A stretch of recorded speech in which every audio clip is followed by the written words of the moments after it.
guru sekolah minggu menyuruh ataupun bertanya kepada muridnya,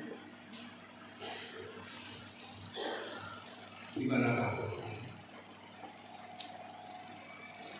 Guru sekolah minggu berpikir dalam pola pikirannya, pasti nanti anak-anak ini menjawab, pasti Tuhan di sorga. Mungkin ada anak-anak menjawab Tuhan di dalam hati mereka. Lalu ketika guru sekolah minggu sudah bertanya, ada murid yang menjawab, Bu Guru, Tuhan adalah berada di surga. Dengan alasan bahwa ya kita mengucapkan doa kepada kami bahwa Tuhan berada di surga. Lalu ada murid yang lain tunjuk tangan, Bu Guru, bahwa Tuhan berada di hati saya. Lalu ada yang lain juga bertanya, Ibu Guru, bahwa Tuhan ada di kamar mandi. Semua terkejut dan ibunya bertanya, apa alasanmu bahwa Tuhan berada di kamar mandi? Ketika itu bapaknya atau ayahnya hendak ke kamar mandi dan abangnya berada di kamar mandi. Dan seorang anak yang mau ke kamar mandi. Biasa itu kalau pagi-pagi antri untuk kamar mandi, karena kita bersiap-siap untuk mau sekolah maupun berangkat. Lalu seorang bapak itu, seorang ayah itu mengatakan, ya Tuhan, lama kali engkau di kamar mandi. Maksudnya karena abang si anak itu lama kali di kamar mandi.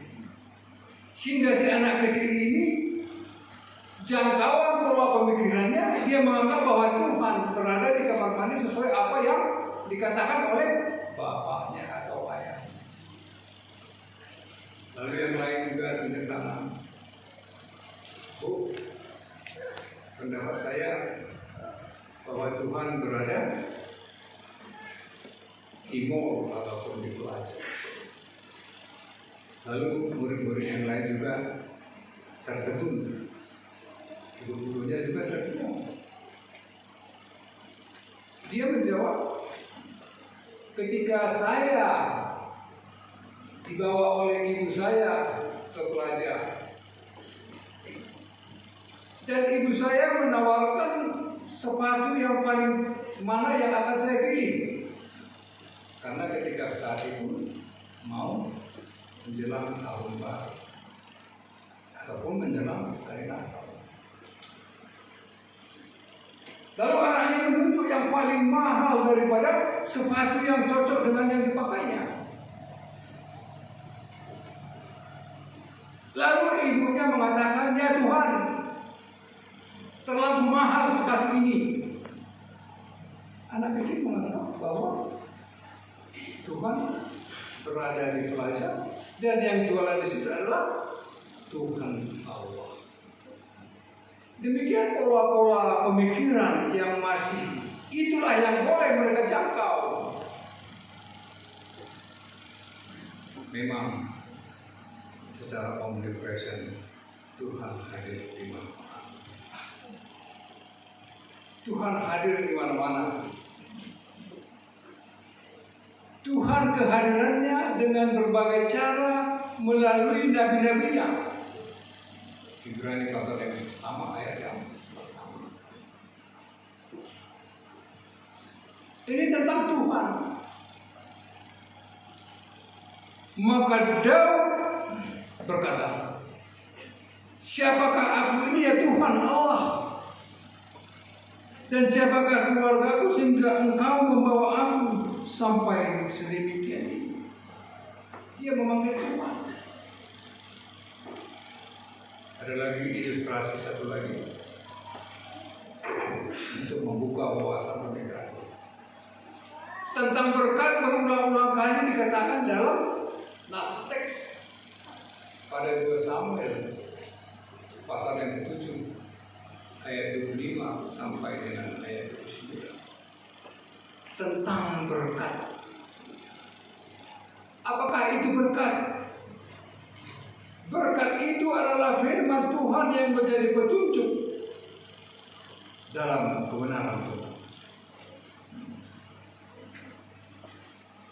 Berkat itu adalah petunjuk dalam kebenaran Tuhan. Kadang-kadang kita berpikir apalagi orang bapak murung dapat hagabiun tasanapun orang dia sudah mendapat berkat. Hati-hati Bapak Ibu Saudara sekalian. Jangan sampai kita berjatuh kepada teologi sukses. Kalau kita sukses benar, kita tidak mendapat berkat.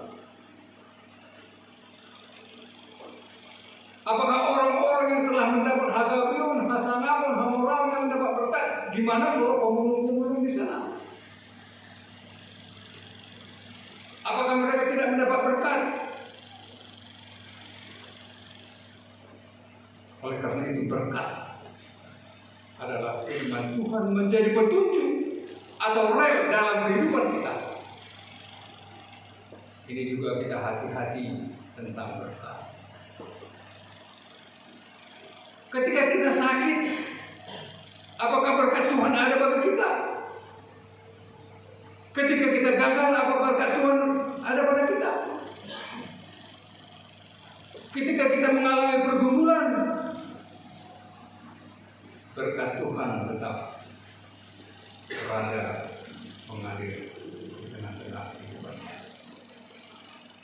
Kalau kita lihat Bapak leluhur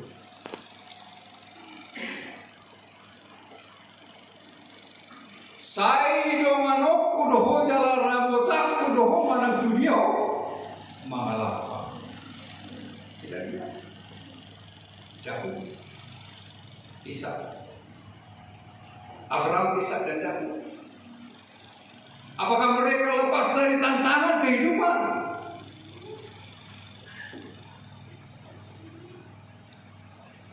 Aku akan menyertai engkau dan membuat usahamu berhasil. Itu dikatakan kepada siapa? Siapa yang menjadi orang kedua di Mesir?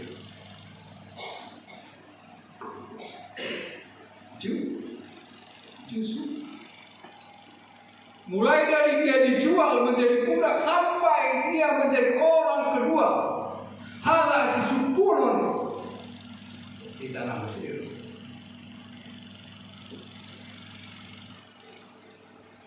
Hati-hati tentang berkat.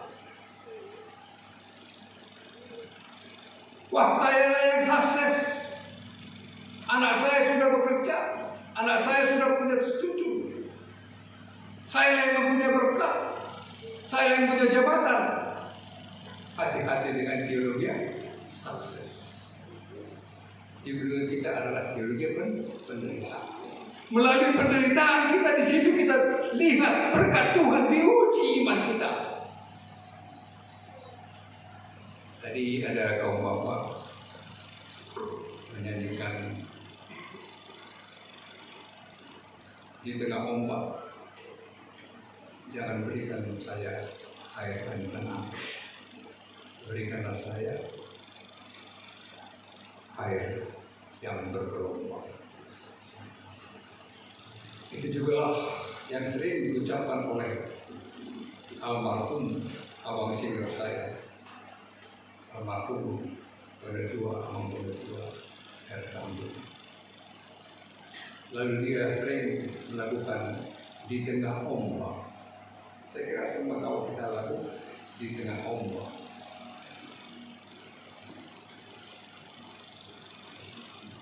Berikanlah saya air yang bergelombang, tidak air yang tenang. Daud juga sahabat Parmaan. Ya, kalau kita tahu Parmaan ya, seorang gembala yang kadang-kadang sendiri di tengah padang belantara menjaga dombanya, dan kadang-kadang binatang buas ada, dia menghalau binatang buas untuk menjaga dombanya agar supaya jangan dimakan oleh binatang. Kalau kita lihat, saya juga pernah bertempatkan di Tumba, daerah Naramunda. Kalau saya lihat permahan-permahan di situ, apa yang boleh dimakan, dia makan. Maksudnya dari rumah mereka dibekali oleh hanya dalam sumpit itu nasi yang boleh dimakan dan hanya garam untuk sekedar. Lalu berangkat menggembalakan kerbau. Padang belantara di tengah mengawal dombanya. Kadang-kadang ada cabai rawit juga yang dia makan supaya agak pedas sedikit supaya lancar.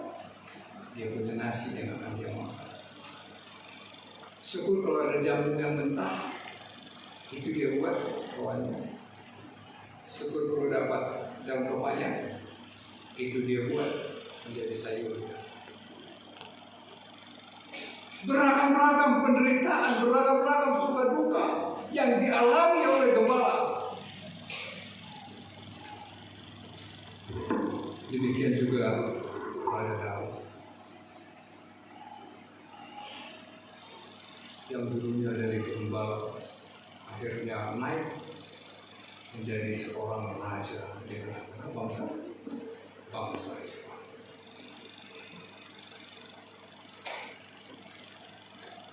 Ada lagi satu ilustrasi. Ada seorang raja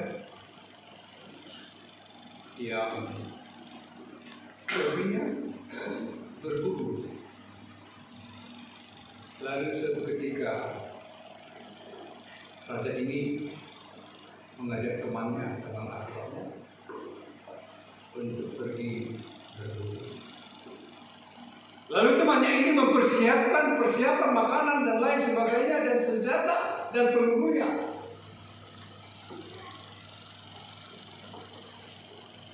Tetapi ketika mereka mau berangkat, karena peluru sudah dimasukkan ke dalam senjatanya, dengan tidak disangka pelurunya, senjata ini tertembak mengenai jempol tangan sang raja. Lalu temannya mengatakan, itu tidak apa-apa. Wah, lalu datanglah raja ini, udah jempolnya hancur. Lalu dia katakan, temannya itu mengatakan, itu tidak apa-apa. Lalu dia memasukkan dalam penjara. Setahun kemudian, sang raja pergi lagi berburu, karena itu merupakan hobinya. Dia berburu, dan di tengah pemburuannya ini dia berjumpa dengan orang-orang kanibal dan menangkap raja ini dan membawanya ke kampung.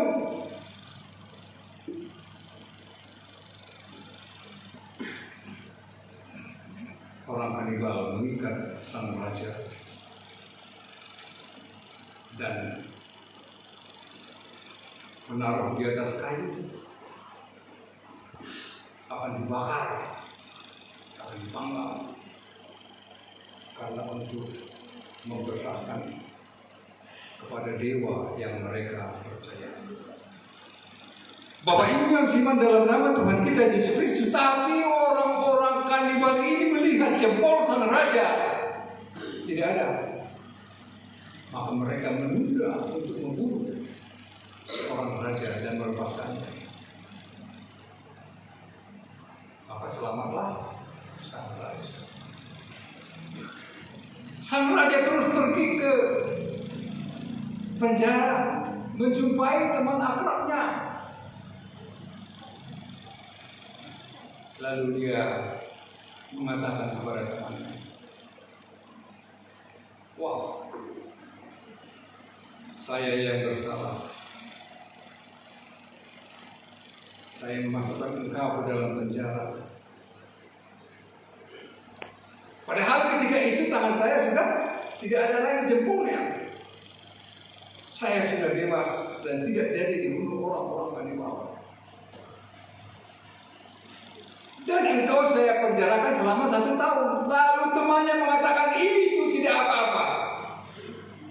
Oh, yang satu sang raja sudah putus tangannya, dan temannya mengatakan tidak apa-apa. Dan temannya sudah 1 tahun dalam penjara, lalu dia juga mengatakan tidak apa-apa. Apa yang mau dikatakan tentang hal ini? Semua pergumulan yang kita hadapi, kita jalani dalam kehidupan kita, kadang-kadang ada sakit penyakit melintasi kita. Ada yang orang ia kasihi meninggalkan dia. Ada yang gagal dalam studi. Banyak hal-hal yang menjadi pergumulan dalam kehidupan kita. Tetapi ada seorang ahli yang bernama Anthony de Mello. Dia mengatakan bahwa semuanya itu ya, ketika apapun yang terjadi pada kita dalam proses kehidupan kita, kita akan lihat dan amini. Tentunya perjalanan hidup ini kita amini karena Tuhan tetap memberkati. Apa yang menjadi dasar yang kokoh pada Daud ini, dia mengatakan, saya katakan dalam bahasa Batak, "Tomontahi dengan bahasa Jawa Tasini Roha di Tuhan Jehovah. Nama ibu tahu saya kau mau mula kau masukkan ke bawah ke jauh ini." Penderitaan menjadi syukur. Penderitaan menjadi sukacita. Selama kita di dunia ini, selama nyawa masih berganti, kita tetap silih berganti duka nestapa yang ada pada kita. Kita semua punya ATM, ancaman, tantangan, dan masalah. Tapi ketika kita bersama dengan Tuhan, ketika Tuhan memberkati kita, menyertai kita, melindungi kita, ATM berubah menjadi tas tenang, aman, dan sejahtera. Ini kan perjalanan hidup kita kan. Tenanglah dalam hidup Tuhan membimbing. Tenang. Sampai di surga ya. Ya. Kalau sudah lansia, kesana sini jamitannya, tapi itu dia. Ambil hikmatnya. Yang sudah putus jempolnya, dia tidak jadi dibunuh oleh orang-orang kanibal. Lalu temannya mengatakan itu baik. Lalu temannya dimasukkan ke dalam penjara. Temannya itu mengatakan itu baik. Seandainya ikut dia pada tahun berikutnya untuk berburu, pasti dia ditangkap oleh orang-orang kanibal. Kalau seandainya sang raja tidak memasukkan saya ke dalam penjara, tahun yang akan datangnya saya akan dibunuh oleh orang-orang kanibal. Tentunya saya di dalam penjara ini yang Tuhan masukkan ke dalam penjara itu adalah bagus.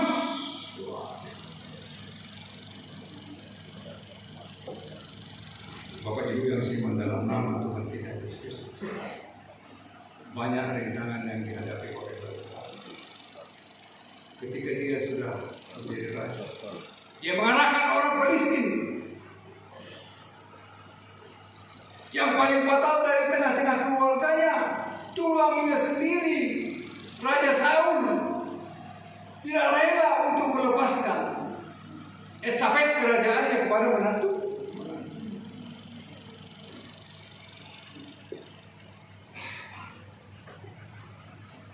Raja Daud akan lepas dari dosa? Tidak.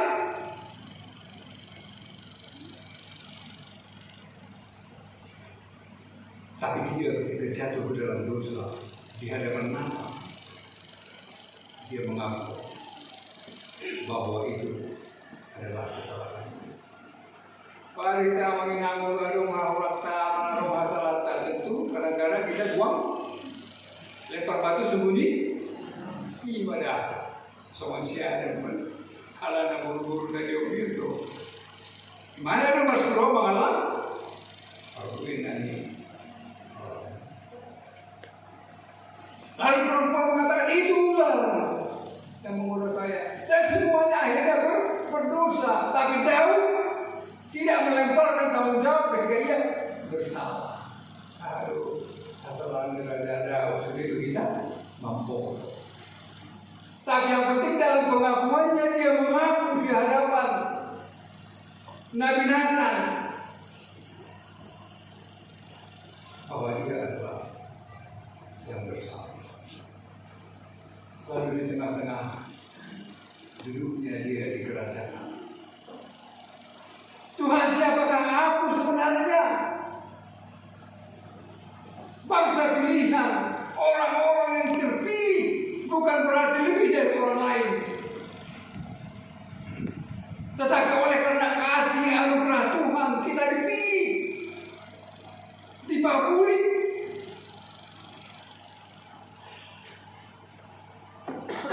Kalau kita lihat pada nas-nas ataupun khotbah yang lalu, tergeraklah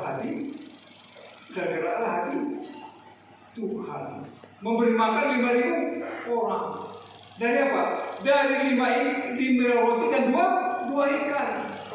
Sudah dapotan, malah lebih 12 bakul.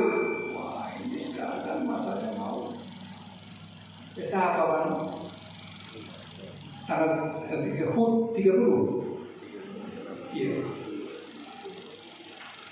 Lihat orang apa dunia, orang yang miskin, orang yang sederhana, orang yang miskin dan sederhana tapi kaya akan kebajikan.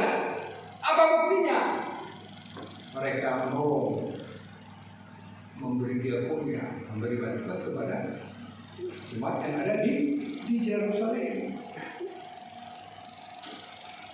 Kalau dikatakan mari kita bersama-sama memberi,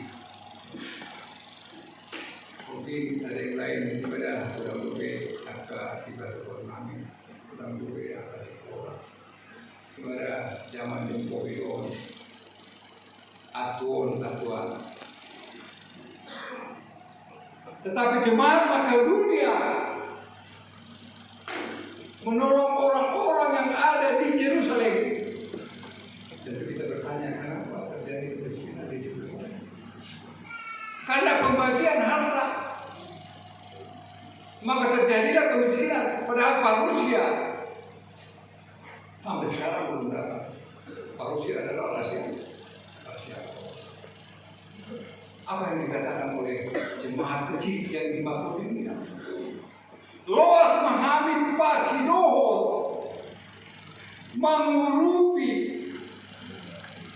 apa natus naruh di Yerusalem. Maka terpanggillah nanti pada putih yang akan datang.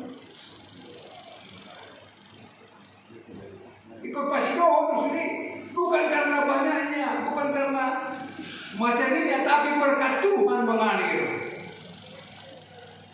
5 roti dan 2 ikan. Murid-muridnya mengatakan, suruhlah mereka ini pulang karena sudah sore, sudah petang. Kemana kita memberi makanannya? Lalu Tuhan Yesus mengatakan, kamulah yang memberi makan mereka. Wah, tidak ada Tuhan, yang ada sama kami adalah 5 roti dan 2 ikan. Bawalah kemari. 2 batu sorong. Secara logika tidak mungkin memberi 5 roti dan 2 ikan kepada orang 5.000. 5 orang tidak dihitung perempuan dan anak-anak. Kalau dihitung mungkin sampai dengan 10.000 atau 15.000. Tapi Tuhan meminta, marilah bawa kemari. Bawa kemari apa yang kamu katakan walau sedikit. Lalu Tuhan menghadap ke langit dan memberkati 5 roti dan 2 ikan. Adalah hadirin berbahagia, memberi daripada menerima. Amin. Sudah bisa kita aminkan itu. Adalah lebih berbahagia memberi daripada menerima. Amin. Jangan takut-takut memberi. Jangan takut-takut memberi. Beri waktumu. Bukan hanya materi.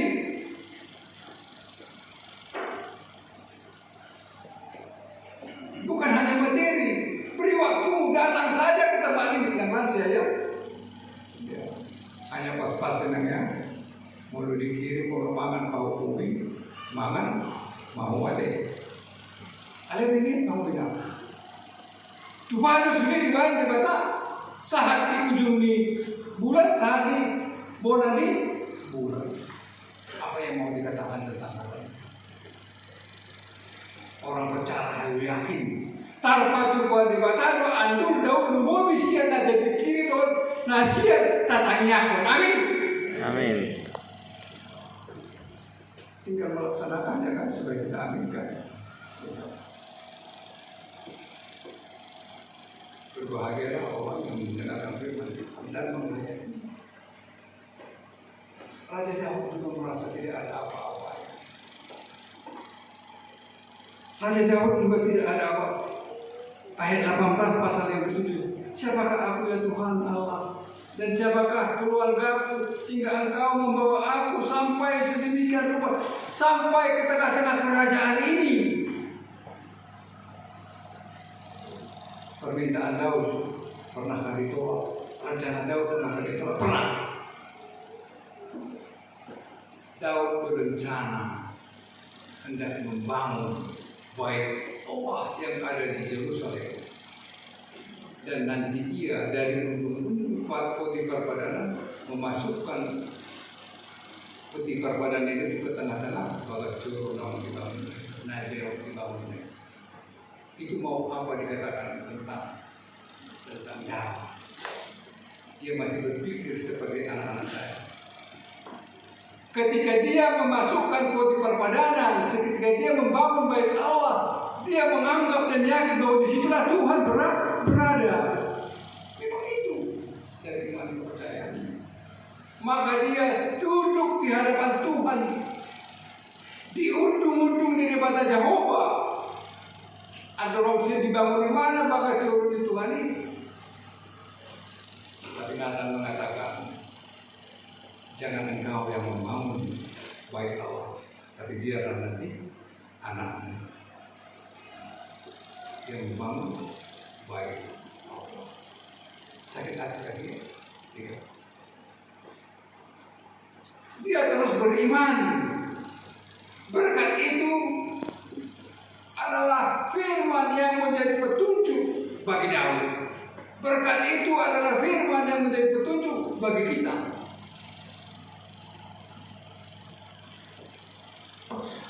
Oleh karena itu, apa yang boleh kita simpulkan pada firman yang telah kita dengar? Tetaplah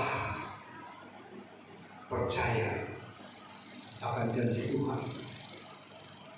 Niscaya berkat Tuhan akan mengalir dalam kehidupan ini. Amin. Amin. Sekali lagi saya katakan, belum masuk ke dalam ini. Tetaplah percaya akan firman Tuhan. Niscaya berkatnya akan mengalir dalam kehidupanmu.